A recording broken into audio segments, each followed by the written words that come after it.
할렐루야. 네, 오늘은 하나님의 말씀을 잘 들으셔야 됩니다. 조금 헷갈릴 수가 있어요. 진심보다 진리. 우리 한번 따라서 한번 해보겠습니다. 진심보다 진리. 진심. 참 좋은 의미가 있습니다. 근데 진심이라는 좋은 의미는 사람이 하는 겁니다. 어떤 것의 진심에 따라서 선한 일이 될 수 있고 악한 일이 될 수 있습니다. 그런데 진리는 오직 하나, 오직 예수님이 진리십니다. 호르메시스, 때로는 약이 되는 독의 비밀이라는 그런 책이 있습니다. 책 제목이 호르메시스, 때로는 약이 되는 독의 비밀. 여기 나오는 호르메시스라는 것은 독성 물질이라도 소량의 사용을 하게 되면 좋은 효과를 낸다라는 그런 의미를 담고 있습니다. 예를 들면 방사선 같은 것은 굉장히 위험하죠. 그런데 병원에서는 엑스레이를 찍을 때 방사선으로 찍습니다. 요즘 치과에서도요, 이 방사선을 찍더라고요. 그래서 이게 방사선실에 들어가고 거기서 이제 자세를 갖추면 그 찍는 기사는 밖에서 단추만 누르면서 이제 찍고 나오라 그러고 굉장히 위험하죠. 방사선이라는 것은. 그런데 아이러니하게도 암에 걸리면 방사선을 가지고 치료를 합니다. 그러니까 때로는 이 독이라는 것도 약이 될 수 있다라는 겁니다. 이것을 호르메시스 효과라 그러는데 예방주사도 마찬가지죠. 독감 예방주사도 우리가 맞을 때에 사실은 우리 몸속에 살아있는 독감균을 아주 미세하게 집어넣어서 우리 몸에서 그것을 극복할 수 있도록 힘을 기르는 것이 예방주사의 모습입니다. 예전에 우리가 이 주사를 이렇게 맞을 때에 정말 어떤 주사를 맞냐에 따라서 전혀 달라지는 효과가 있습니다. 죽은 세균을 넣어서 예방하는 그런 주사가 있고 살아있는 균을 넣어서 예방하는 그런 주사가 있습니다. 그런데 우리는 이 호르메시스 효과를 볼 때에 외상 후 스트레스, 외상 후 이 트라우마, 그래서 어떤 그런 아주 끔찍하고 아주 정말 이 상처가 있는 그런 큰 충격을 받았을 때는 그것이 마음에 아주 큰 아픔이 돼서 자꾸 트라우마, 그냥 아주 괴로워하는 그런 모습이 많죠. 그런데 외상 후 성장이라는 그런 용어도 있습니다. 큰 충격을 받았는데 오히려 그 충격을 통해서 더 단단해지고 더 담대해지는 그런 현상이 있다라는 겁니다. 소설가 백용옥 씨가 칼럼에서 그런 글을 썼습니다. 호르메시스를 잘 파악하면 스트레스가 무조건 나쁘다는 해석을 경계하게 될 것이다. 약간의 소음, 공복, 허기, 독성, 비판 이런 것들은 우리를 이롭게 한다. 더 나아가면 스트레스의 근원을 제거하는 것이 명백히 해로운 결과를 초래할 수도 있는 것이다. 이렇게 글을 썼습니다. 그러니까 스트레스가 없으면 안 된다는 거예요. 적당히 있어야 된답니다. 어떤 사람이 음식을 시킬 때 적당히 많이 주세요. 그러면 가장 어렵답니다. 도대체 적당히 많이 달라는 것이 많이 달라는 건지 적게 달라는 건지 굉장히 어렵다는 거죠. 이 적당이라는 것이 그만큼 우리에게 아주 중요한 의미를 가지고 있는데 이 호르메시스 효과라는 것은 우리에게 이 독이 때로는 약이 될 수도 있다라는 거죠. 이런 차원에서 볼 때 우리는 감사의 지경을 좀 넓혀가는 것이 우리에게 좋겠다는 그런 생각을 해보게 됩니다. 평안하고 건강하고 이런 것이 참 감사의 모습이죠. 병원에 가서 보니까 세상에 아픈 사람들이 왜 그렇게 많은지 정말 전부가 다 중환자 같은 그런 사람들이 다 모여 있더라고요. 그러다 보니까 나는 멀쩡한 것 같고 나는 괜찮은 것 같죠. 그렇다고 우리가 나는 정말 괜찮으니까 나는 감사하고 저 사람은 아프니까 안 감사하고 그런 게 아니라는 겁니다.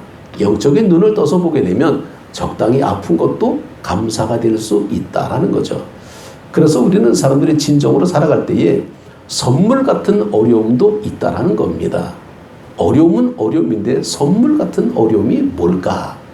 정말 마태복음 24장 10절에 보게 되면 끝까지 견디는 자는 구원을 얻는다 그랬는데 끝까지 견딘다라는 게 무슨 의미일까라는 거예요.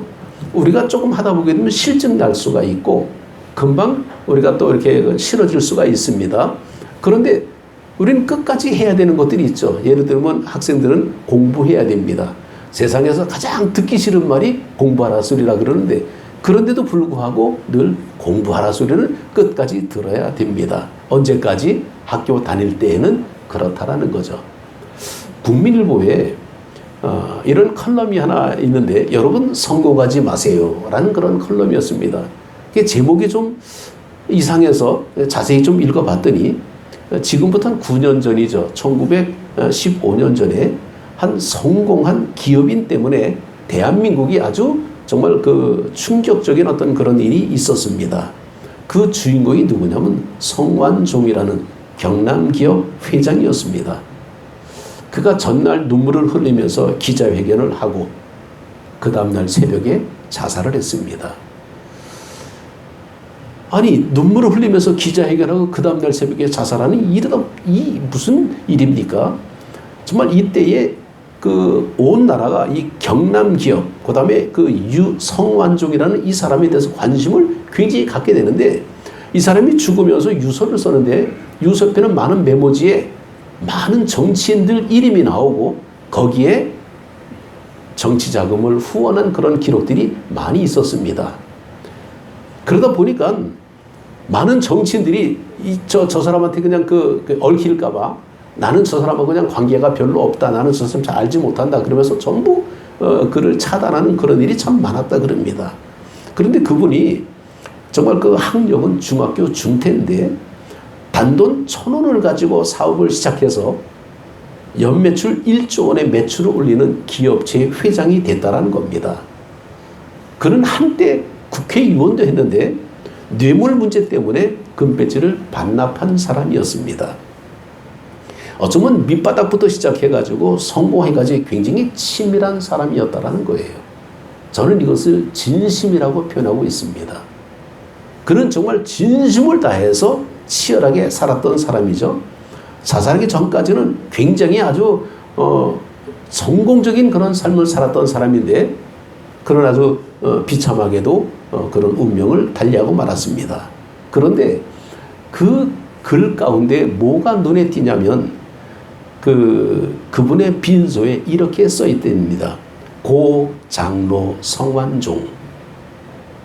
이게 무슨 일입니까? 서산의 감리교회 장로였다라는 겁니다. 온갖 비리를 저지르고 나를 시끄럽게 만들었던 그 사람이 결국은 하나님이 주신 고귀한 목숨까지 스스로 끊어버린 사람이 장로였다는 거예요. 그러면서 그때 그 교회 목사님이 어떻게 설교를 했을까? 그 교회 교인들은 어떤 마음이었을까? 이런 글이었습니다.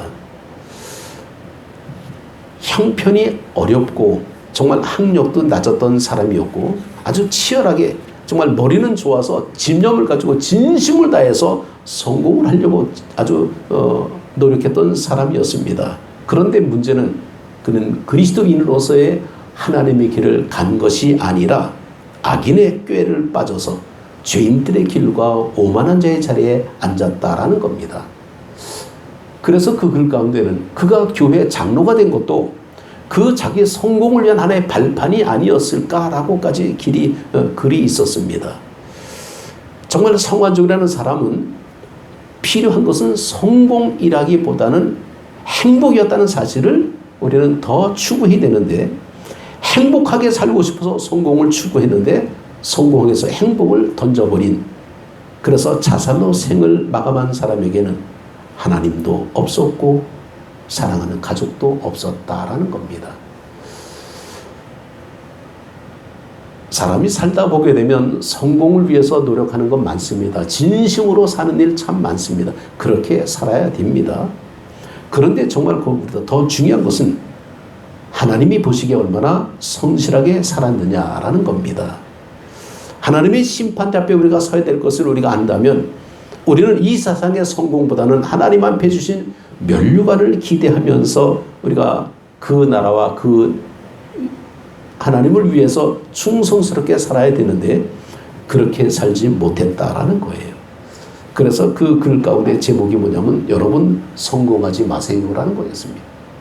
아니 성공하고 싶은 게 우리들의 모습인데 성공하지 말라는 그 제목이 참 마음을 좀 이렇게 좀 안쓰럽게 했습니다. 우리가 성공이 필요하지 않다라는 말은 아닙니다. 하나님이 성공을 주시면 감사하고 그것으로도 충성하면 되는데 합당치 않은 방법으로 성공을 추구해서는 성공해도 불행하고 성공하더라도 행복하지 않다라는 것을 우리는 알아야 된다는 겁니다. 우리는 진심과 진리의 말씀을 놓고 볼 때에 정말 진리가 과연 뭘까? 오늘 주신 말씀 보게 되면 그러므로 예수께서 자기를 믿는 유대인들에게 이르시되 너희가 내 말에 거하면 참 내 제자가 되고 내 말에 거하면 참 내 제자가 되고 세상에 살면서 정말 많은 우여곡절을 겪겠지만은 하나님의 말씀대로 살아야 우리는 정말 하나님의 제자가 되는데 하나님의 말씀은 여버리고 교회는 하나의 어떤 자기 삶의 어떤 출세의 어떤 발판이 되고 그렇게 된다면 그는 얼마나 비참한 인생일까라는 것을 우리는 알아야 됩니다. 말씀은 말씀이고 삶은 삶이다 아니라는 거예요. 말씀이 삶이 되어야 된다는 겁니다. 그래서 32절에 진리를 알지니 라는 말씀을 보게 되면 이 헬라말로 이렇게 나옵니다. 기노세스테 텐 아레데이안 이거 나오네요. 기노세스테 텐 아레데이안 이 텐이라는 것은 그 관사인데 관사가 있어서 진리가 아니라 그 진리라는 뜻이죠. 그 진리 아주 절대적인 진리라는 겁니다. 절대적 진실 바로 그것이 뭐냐? 요한복음 14장 6절에 내가 곧 길이요 진리요 생명이다. 예수님이 진리라는 겁니다. 예수를 온전히 믿어야 우리가 정말 세상에서의 삶의 모습도 행복하게 될 텐데 그렇지 못했기 때문에 죄를 범하는 자마다 죄의 종이라는 말씀을 우리는 가볍게 여겨서는 안 됩니다. 하나님이 사람을 창조하실 때에 사람이 행복하게 살려고 창조하셨지 죄를 지라고 창조한 것은 아니었은 것은 우리는 잘 알아야 됩니다. 그런데 오늘 말씀 보게 되면 예수님은 유대인들은 예수님을 미워하고 있습니다. 주님이 무슨 말씀만 하면 멸시하고 미워하고 죽이려고 하고 있습니다. 그건 왜 그럴까?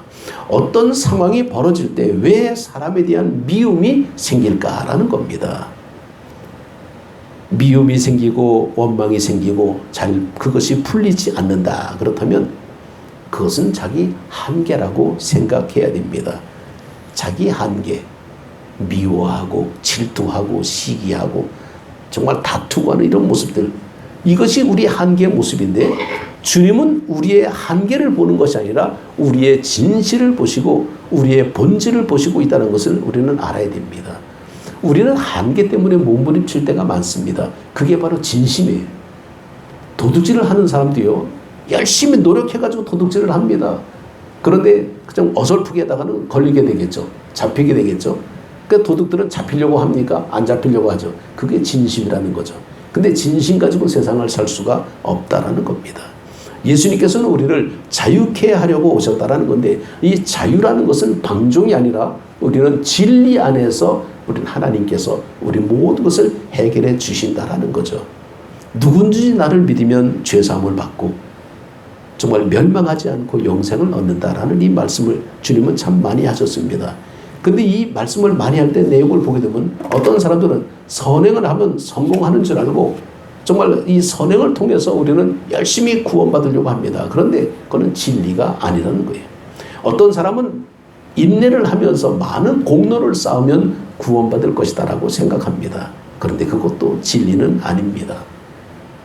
옛날에 교회에 오게 되면 참 많은 사람들이 눈물 흘리면서 하나님 앞에 울기도 많이 했습니다. 그래서 우리 찬송에도 울어도 못하냐는 그런 찬송도 있죠. 근데 무조건 많이 운다고 하나님이 우리 죄를 용서하실까? 아니라는 거예요. 운다고 죄가 없어지는 건 아닙니다. 회개를 해야 없어지는 거지. 그러니까 우리는 정말 군더더기 같은 주변에만 우리가 관심을 갖는 것이 아니라 본질, 진짜의 모습을 우리는 좀 찾아야 되는데 우리는 늘 항상 그림자만 가지고 그게 진짜지라고 찾아갈 때가 참 많습니다. 근데 그림자가 있다면 실체가 있다는 것을 우리가 알아야 됩니다. 우리는 근데 이 세상은 그림자가 참 많아요. 근데 우리는 그림자가 모든 것이 환상적인 것이 아닙니다. 실체를 찾아야 됩니다.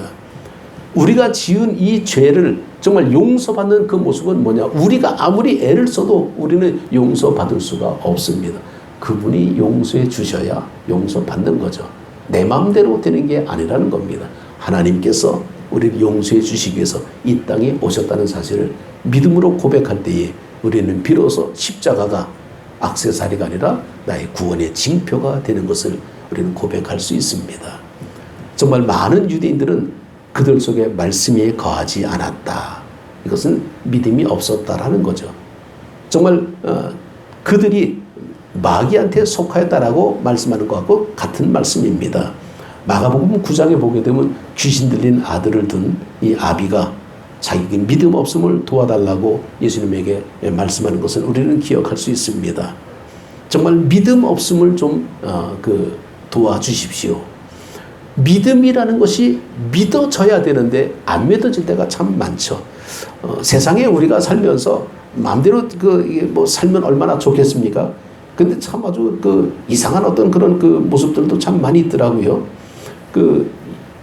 우리가 국민일보 기사에 보니까 4명 중에 1명은 동성가족도 정상가족이다. 이렇게 프로테즈가 나왔답니다. 리서치 조사를 했는데, 세상이 그게 무슨 글인가라고 좀 신문을 봤더니, 여론조사를 하면서 가족 인식조사를 했는데, 동성가족도 정상가족이다. 이렇게 생각한 사람이 25%라는 거예요. 4명 중에 1사람은 그렇다라는 거죠. 와, 세상이 정말 이렇게 바뀌었을까? 근데 더 재미나는 사실은요. 반려동물도 가족이라고 인정하는 비율이 27%래. 아니, 이 강아지나 고양이나 이런 반려동물도 가족이라고 생각하는데 4명 중에 1사람은 그렇다. 이 가족이라는 어떤 개념의 모습이 이게 과연 뭘까? 지금 아주 이상한 사회를 우리가 지금 살아가고 있습니다. 이제 우리가 진심으로 산다면 여기에 넘어갈 수밖에 없습니다. 근데 우리는 진심으로는 살 수가 없습니다. 진리로 살아갈 수밖에 없는 것을 우리는 다시 한번 확인해야 됩니다. 진리가 너희를 자유케 하리라. 그런데 우리가 진리가 뭔지를 몰라서 진리를 찾으려고 애를 쓰는데 많은 사람들이 공부를 많이 해서 진리를 찾으려고 합니다. 그래서 철학하는 사람들을 보게 되면요. 아주 지식은 참 많습니다. 근데 지식은 지식이지 지식은 진리가 아닙니다. 진리는 간단해요. 내가 곧 진리다라고 주님께서 말씀했습니다. 그러니까 예수님을 믿는 믿음이 우리가 얼마나 소중한가라는 거죠. 우리는 기도하지 않으면 우리가 예수님이 진리라는 사실을 못 느낄 때가 참 많습니다. 그냥 우연히 되는 것은 결코 아니라 모든 것이 하나님의 계획 속에서 이루어지는데 우리가 믿음이 없다는 것을 우리 스스로가 인정하고 고백한다면 우리는 믿음을 얻을 수가 있습니다. 그런데 우리는 내가 믿음이 있는 것처럼 착각하고 살 때가 많죠. 근데 그 믿음이 아니라 진심이라는 포장된 자기의 어떤 그런 욕구였다는 것을 우리는 잘 알아야 됩니다. 우리는 욕구 가지고 진심으로 사는 사람들 얼마나 많은지 모릅니다. 지난번에 저녁 때 정말 퇴근 시간에 지하철을 탄 적이 있었습니다. 8호선에서 이제 2호선을 이제 갈아타야 되는데 이 잠실에서 이제 역을 갈아타는데 사람들이 얼마나 많은지 그냥 등 뛰밀려서 정말 지하철을 타가지고 이제 가는 세상에 아주 그런 경험을 처음 해봤습니다. 이게 바로 그거구나. 아주 내 의지로 가는 게 아니라 그냥 몰려서 그냥 밀물 가듯이 그냥 쫙 밀려가고 그냥 근데 앞에서 통제하는 사람들이 이제 막더라고요. 그러면 가다가 딱 씁니다. 그럼 앞에서 통제하고 있는 거예요. 그러다가 또 막 하게 되면 움직이고, 가다가 통제되면 또 쓰고. 이게 무슨 경우인가 봤더니 그만큼 출근, 퇴근하는 사람들의 모습이 너무나 많았다라는 거죠. 그 수많은 사람들이 그렇게 살아가고 있는데 정말 그 중에는 얼마나 전심으로 사는 사람들이 많을까라는 거죠. 그 시간대 뭐 굉장히 좀 힘들고 피곤할 시간들인데 다들 그냥 진심으로 살고 있습니다. 그래야 살고 있죠. 그런데 그 진심 가지고 우리가 만족할 수 있을까? 우리는 진심으로는 만족할 수가 없습니다. 진심은 피곤하고, 진심은 포기되고, 진심은 변할 수 있습니다. 상대적으로 진심이 바뀌어진다는 거죠. 내가 누구를 만나냐에 따라서 내 마음이 열리기도 하고 닫히기도 하고 그러는 거죠. 정말 사람이 살면서 부딪히는 건 많습니다. 그때마다 우리는 진심으로 살려고 하는데 진심으로 살려고 하다가 실패하는 사람이 얼마나 많습니까? 우리는 진리로 살아야 됩니다. 그래야 우리가 힘들고 어려워도 호르메시스, 우리는 정말 조금은 좀 독이지만은 이것이 약이 되는 모습으로 우리 것을 반전할 수가 있다는 것을 알아야 됩니다. 그래서 우리는 때로는 우리에게 좀 불합리하고 좀 억울하게 좀 보이고 좀 속상하게 보이는 그런 일이 있을 때 나는 그것을 호르메시스의 어떤 효과로 내게 주는 약이다라고 생각하고 감당한다면 오히려 거기서 더 큰 하나님의 은혜를 발견할 수가 있습니다. 그게 감사의 모습이죠. 어느 목사님이 감사라는 책을 쓴 게 있는데 제가 그 책을 사놓고는 그걸 몇 번 보다가 말았어요. 근데 요즘 시간이 좀 있어서 그 책을 마저 끝까지 다 읽어봤는데 그 책 내용 속에 그 감사가 뭘까 했더니 일상 속에서의 모든 것이 다 감사의 모습으로 이게 기록이 되고 있던 것을 볼 때에 그렇지. 우리가 그동안에 잊혀진 일들이 참 너무나 많았구나라는 것을 생각하게 됩니다. 이 세상 살면서 우리는 성공이 필요하지 않은 것은 아닙니다. 그러나 하나님이 함께 하시는 것이 성공의 아름다운 모습이 될 줄로 우리는 믿고 오늘도 하나님을 향해서 진리 되신 주님을 위해서 열심히 살아갈 때에 우리는 진리 속에 진심이 담겨 있다면 얼마나 아름다운 모습으로 살아갈까라는 것을 다시 한번 확인할 수 있게 되는 정말 그런 감사의 시간이 됩니다. 오늘 우리는 진심보다 진리, 정말 오직 예수를 우리 위해서 우리가 살아가는 삶의 모습이 된다면 그 이후의 모든 것은 하나님의 은혜 속이라는 것을 우리가 기억하고 여기까지 함께 하신 하나님 앞에 감사하는 우리 모두가 되시기를 주님의 이름으로 축복합니다. 기도드리겠습니다.